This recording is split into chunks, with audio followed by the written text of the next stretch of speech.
What if Ethiopia's most important geopolitical move right now is not about borders, not about conflict, and not even about infrastructure, but something far more invisible: fertilizer.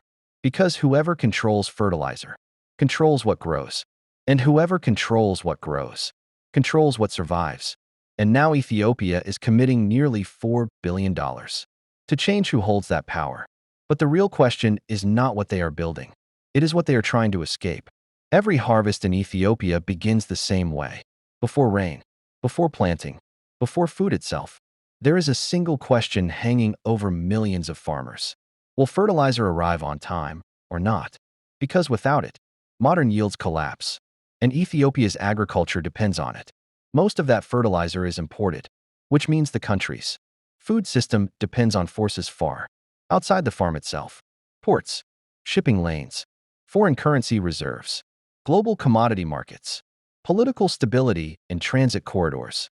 A farmer in Oromia or Amhara may prepare the soil perfectly and still lose the season because of disruptions thousands of kilometers away.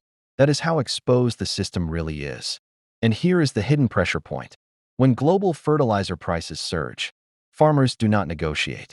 They absorb the cost. When shipments are delayed, crops do not pause and wait. They fail on schedule. And when foreign currency becomes scarce, the first thing that weakens is not urban construction. It is soil productivity. That changes everything downstream. Lower fertilizer access means lower yields. Lower yields mean tighter food supply. Tighter supply means rising prices. And rising prices in an agricultural economy do not remain economic problems for long. They become political ones. Because in countries where agriculture supports the majority of livelihoods, fertilizer is not just an input. It is infrastructure for national stability. This is why the current system is so fragile. Fertilizer does not move randomly across the world. It moves through an extremely narrow chain: global producers, shipping routes, port access, national procurement systems, transport corridors, regional warehouses, and finally rural distribution networks. At every stage, pressure can build: a currency shortage, a port bottleneck, a shipping disruption, a geopolitical dispute, a spike in global gas prices. Any one of them can slow the entire chain.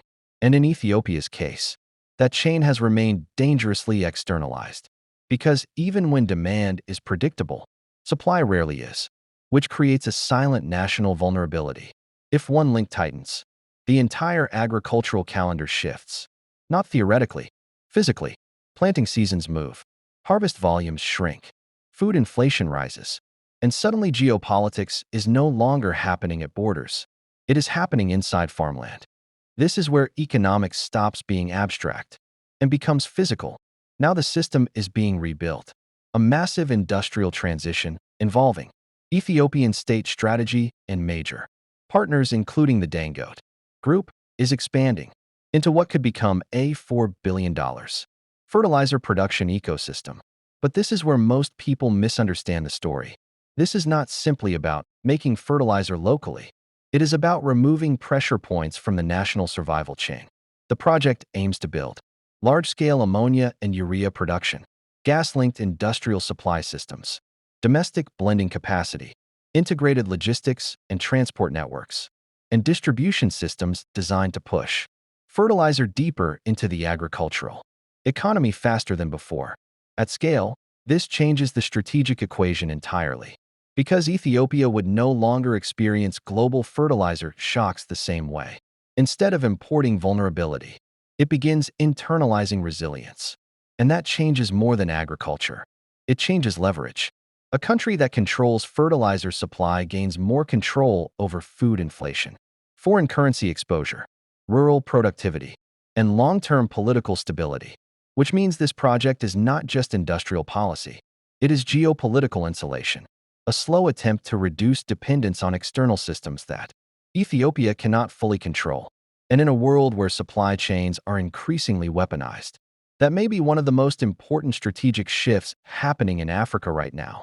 Because the real battle here is not simply about fertilizer.